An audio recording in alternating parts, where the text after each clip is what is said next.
I don't know how much you can really say about it, but I mean, yeah, I think you go there sort of as promotion for ASO to, yeah, the guys that did really well in the Tour de France, sort of like a parade lap for them in Singapore and in Japan. But I mean, I'm all for it. I think in a way it's cool, but yeah, the racing is when guys are riding around in leg warmers and jackets and stuff like this, it's pretty obvious the situation. How much cash are they dangling at boys to go out there? Like, you know, like doing bro mats, Roglic is making 5 million a year, it's almost 500k a month.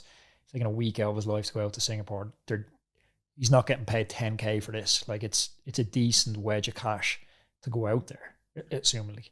Yeah, I think it's individual. I mean, I think for a jersey, if you win a jersey, it's a certain price, but also I think a rider like him has his level of what he would expect to go to a crit like this.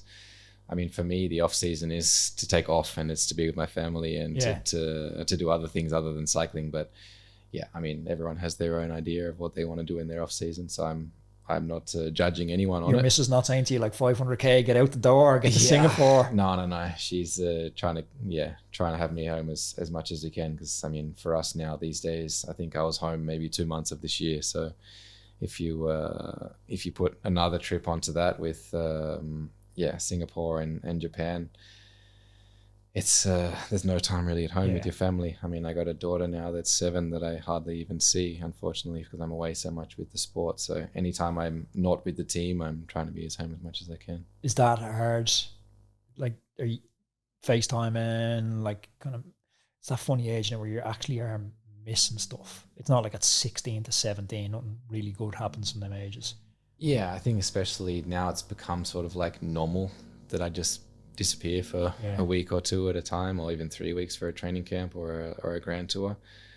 So it's like, yeah, it's become the norm, which is actually not good. I think like when I leave for a race or something, she's like, okay, see ya. You're like, it's difficult. And I feel that more and more now that I'm also getting older myself, that the amount of stuff that I miss when I'm at a race, that's starting to get to me a little bit, I would say, because my wife went for a couple of days away from us, and I was doing the daily things with my daughter and doing those things, just me and her, and feeling like the feeling she gives you when you spend more time with her and she's really dependent on you to get her ready for school, to take her to school. She's waiting for you to pick her up from school, go to all the different activities after school, whether it's like sports or different homework clubs or anything like this.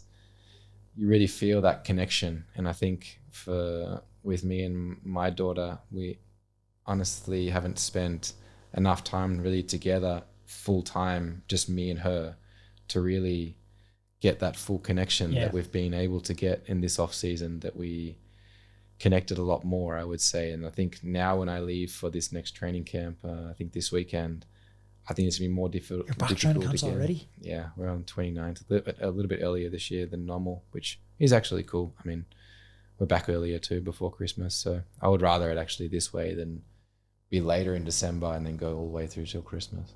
So that was going to almost answer my next question. Like, when's you're back, you take you do the maybe Japan Cup and a couple of crits, you take a little break, get back into base miles, or are you straight back in with intensity and reverse periodization now?